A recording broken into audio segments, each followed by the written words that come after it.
নবী বলছেন, আল্লাহ আমি গরিবের সাথে বাঁচতে চাই, আমি গরিবের সাথে মরতে চাই, আমি গরিবের সাথে হাসরের ময়দানে দাঁড়াইতে চাই।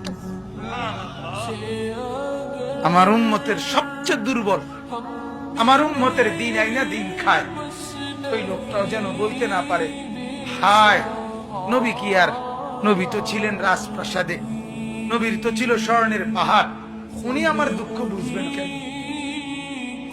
কথা বুঝেন নাই? উনি কেমনে বুঝবেন? আমরা অনেক সময় কথা কই না, আপনি আমার দুঃখ বুঝবেন কেমনে?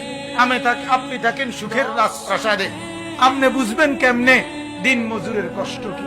আল্লাহর নবী বলেন, না উম্মত, আমি পেটে পাথর বাঁধছি 14 দিন, আমার কোন উম্মত কোনদিন বাঁধো নাই। উম্মত আমার 3 মাস ঘরে আগুন জ্বলে নাই, 3 মাস চুলায় আগুন জ্বলে নাই, কাজে আমার কোন উম্মত কিয়ামত পর্যন্ত এর চাইতে